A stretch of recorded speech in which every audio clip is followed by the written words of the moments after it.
Yo, what it do? It's your boy IamTeeLee, and I'm back with another crazy video from EW Explore With Us channel.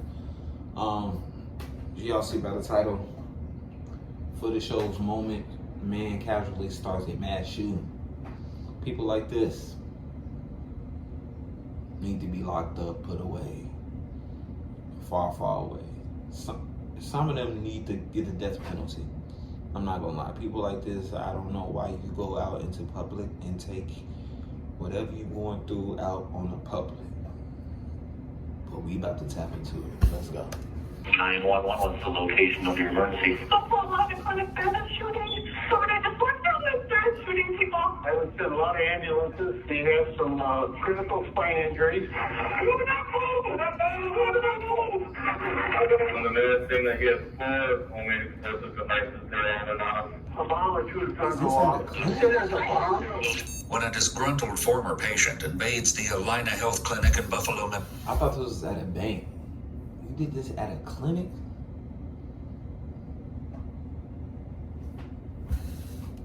Minnesota, he comes armed with something far more terrifying than a grudge. As patients and staff hide for their lives amid a hailstorm of bullets and explosions, investigators rush to the scene to soon follow a disturbing trail of evidence, marking a twisted path of anger and revenge. But before they can begin, they must rescue the victims, as an unexploded pipe bomb lingers dangerously nearby. 911, what's the location of your emergency? Crossroads Clinic? Yes, tell me anything that you can about the party that's shooting. I am. The following footage has never been seen before. On the Crossroads, Alina Clinic? Yes. On the cold morning of February 9th, 2021, a public transport van stops at Motel A to pick up a frequent passenger, 67-year-old Gregory Paul Ulrich. He takes a seat, setting a simple black briefcase beside him. The driver is unaware of the horrors the briefcase contains or the sinister plan he will soon carry out. Please be advised that the following footage is highly intense. However, it does not show anyone being physically harmed or injured. It's just before 11 a.m. when Gregory exits the van and is seen entering the Alina Health Clinic, where staff members Tammy, Terry, and Tracy are hard at work. Tammy greets Gregory, who passes the front desk, setting his briefcase on the floor nearby. He approaches Tammy at the front desk just as Nurse Antonia enters the reception area. Though the surveillance footage has no audio, a mother with her baby sitting near the back of the waiting room later explains what Gregory said as he approached. This man crazy. You gonna do it. You got this lady with 2 kids, I think they just said. Not even 1 year old, probably. Look like they months. Like. The counter, seconds away from committing an unthinkable act of violence. You walked in right behind me to the front counter to Tammy Schatzler and said, "I'm afraid you're in trouble. Get on the ground." From the pocket of his coat, Gregory pulls out a firearm and without another word of warning, fires through the plexiglass partition. As Tammy and Antonia dug for cover, the others quickly flee down the hallway, while an elderly patient hides behind a nearby wall. His twisted motives for the brutal attack would soon come to light as chilling details of his past with the clinic begin to emerge. Antonia, the nurse, would later admit she never met Gregory, but knew of him due to his photograph being circulated among the staff nearly a year prior to this incident.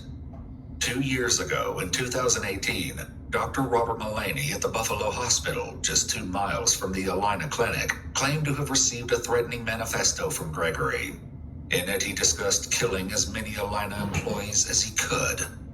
A flyer was made and posted at both the hospital and the Alina Clinic, warning the staff in case he appeared at either location. His violent vendetta against the clinic will be revealed later. For now, with at least 2 injured and more at risk, the relentless attack continues. As Gregory stalks the reception area, the mother waits for her chance to escape unnoticed. With his back turned, she begins to make her move, but his sudden shift in direction forces her to the ground, out of his sight. Gregory can be seen returning to the hallway, where witnesses would later claim to hear cries of "help me" in a high-pitched voice. One witness would note the unnerving feeling that these cries were meant to lure potential victims out of hiding. A female employee seizes her chance for freedom and bolts for the front door. God. A male employee and the mother follow closely behind as Antonio reaches for the emergency button, attempting to place the building on lockdown. As they run towards the safety of their vehicles, 911 begins receiving calls reporting the active shooter. Little do they know, smart. Gregory is moments away from taking his actions to an explosive new level. We have an active shooter in our Buffalo Alida clinic. And where is the person? In the clinic shooting. And what kind of weapon do they have? A gun.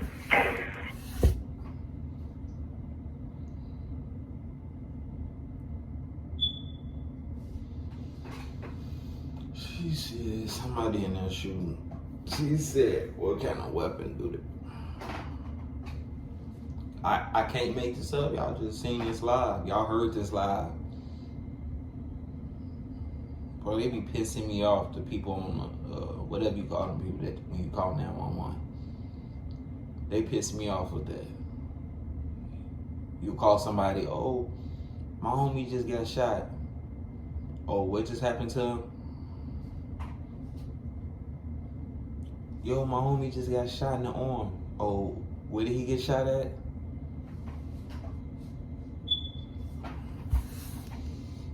Shooting. A handgun? Shooting. I don't know. I'm hearing a lot of gunshots. Yeah. The mother, who escaped just moments ago, also And I contacts the understand police some of with the her questions own is probably harrowing like they have account. to ask, you know. Somebody just walked down the stairs shooting people. Do you know where they are in the clinic? No, I don't know. Maybe I left. Can you tell me if there's any injuries? I don't know. I ran. Okay, so you didn't see anybody injured? I didn't, but I saw him shoot 4 times. And did he like shoot like pop, like quickly, or was it one by one? No, it was, he said, get down. So everyone got down. I know Tammy Schaffner was at the front desk and she checked me and I also got seen a good shot. Investigators would later discover a home address for Gregory, which would lead them to a mobile home which was currently being rented. However, the renter mentioned the outside shed was still used by Gregory. After obtaining a search warrant, investigators located a handmade protest sign, a crate containing items that could be used for shrapnel, as well as a powder seized by the ATF. At the crime scene, as panicked 911 calls continue to flood in, another caller reaches dispatchers, but it's the last person they ever expected to hear on the other end of the line. 911, what's the location of your emergency? Crossroads Clinic? Yes, tell me anything that you can about the party that's shooting. I am. You're shooting. Can you tell me what's going on? I was in a lot of ambulances. They have some critical spine injuries. Spine injury? Sir, can you tell me, are you the one that's doing the shooting? Sir, A bomb or two is going to go off. a bomb or two is going to go off. Sir, are you the one that's doing this? It just looks pretty good. Sir, are you the one that's doing this? In your office? Though shocked by his call and confession, it's his next statement that truly leaves the dispatcher in disbelief. Sir, can you talk to me? Are you the one? Tell the police to back away a little bit. Tell the police to back away? I intend to surrender in a minute. You intend to surrender in a minute? Nobody else is going to get hurt? Sir? Sir, you said that you're going to surrender? Not responding to her questions, Gregory slips the phone into his pocket without ending the call. He'll soon continue speaking with the dispatcher, but not before executing the next step in his twisted plan. After retrieving a homemade bomb from his briefcase, he stops briefly to light the fuse before throwing it just outside the front doors. Seconds later, the device explodes, shattering the windows in a hail of shrapnel. Damn. Later on in the investigation, the Motel 8 hotel where Gregory had been recently staying would be evacuated and searched due to the fear there may be bombs in his hotel room.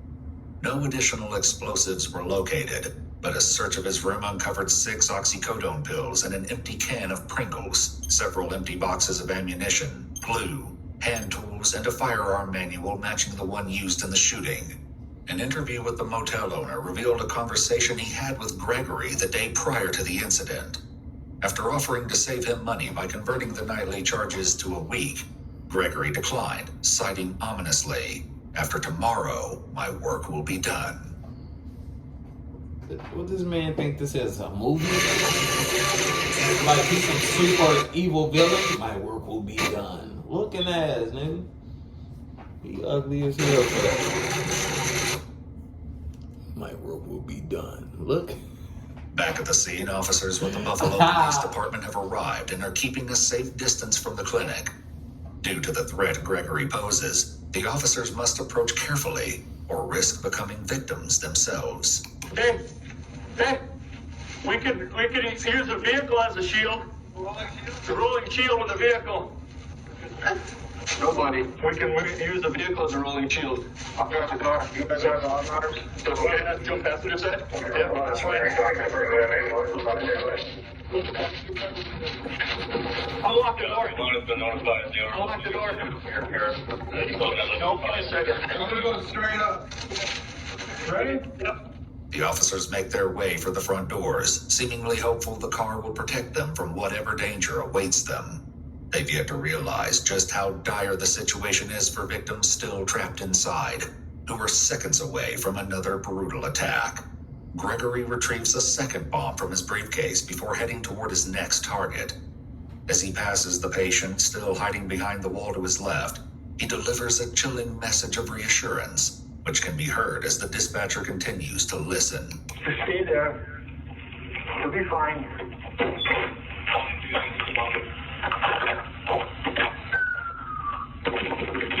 Okay, talk to me. You're letting a lady out. A male party is letting a lady out. You got some type of heart. That was just another, one of my last bombs. Okay, so how many bombs did you have, sir? Now I'm ready to surrender. Okay. The first vegetable. The male party is in the front vestibule? There's as many ambulances as you Yes, ma'am. Sir, I need a description of you so they know it's you that want to surrender. Yes, the blue shirt that wants to surrender. Blue shirt wants to surrender. Give me instructions. So I want you to lay down on your, I want you to lay on your stomach. Lay on your stomach. Under the vegetable. Yep. You want me to go outside? I want you to lay on your stomach directly where you're at. Oh, directly where I'm at. I'm on my stomach. I have a hard time. I'm crippled. Hold on. Okay. Investigators would later review Gregory's medical history with the Alina Clinic and Buffalo Hospital. One chilling record, labeled homicidal risk, stated that Gregory had no plans to hurt anyone, but made a veiled threat, stating, "If I don't get results soon, I will have a target." As an arrest nears, the dispatcher urgently seeks confirmation that the approaching officers and victims are no longer at risk of further attacks. What she learns next will fill them all with bone-chilling dread. How many bombs did you have altogether? You had 4 bombs. Did they all go off? Yeah. 4 bombs and they all went off. Gregory insists 3 bombs detonated, but so far, only 2 explosions have been witnessed. With 1 bomb lying ominously near the briefcase, a chilling question hangs in the air. Where is the 4th explosive? For now, statements provided by Dr. Andrew Bergdorf, the lead physician of the Alina Clinic, continue to shed light on Gregory's hostile past behavior. According to his statement on October 13, 2018, he contacted the police to inform them of a series of calls he received from Gregory, who spoke of shooting, blowing things up, and practicing different scenarios of revenge. He stated Gregory wanted to make it big and sensational so that it makes an impact. Dr. Bergdorf feared Gregory was a hazard to himself and others, and as a result, filed a restraining order and trespassed him from the Alina Clinic facility. The shocking reasons behind his threats will later be revealed by Gregory himself. In the meantime, as the dangers of an unexploded device hang over them, officers breach the building.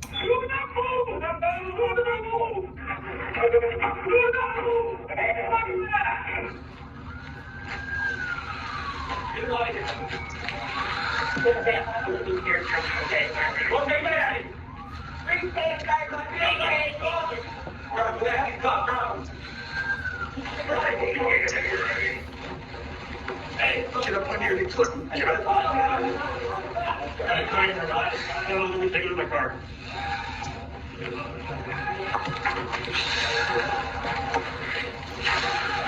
You definitely got to be cautious in these type of predicaments.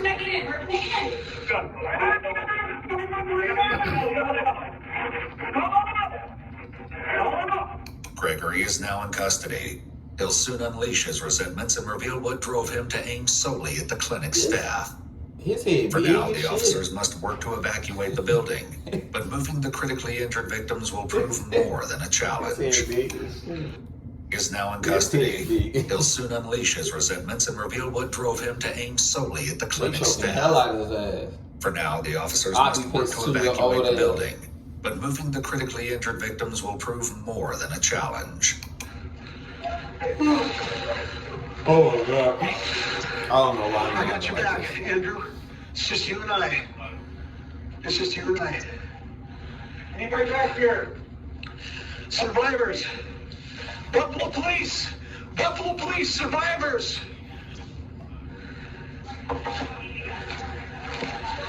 Buffalo Police. I got a voice. Buffalo Police. Okay, Buffalo Police, you guys are okay.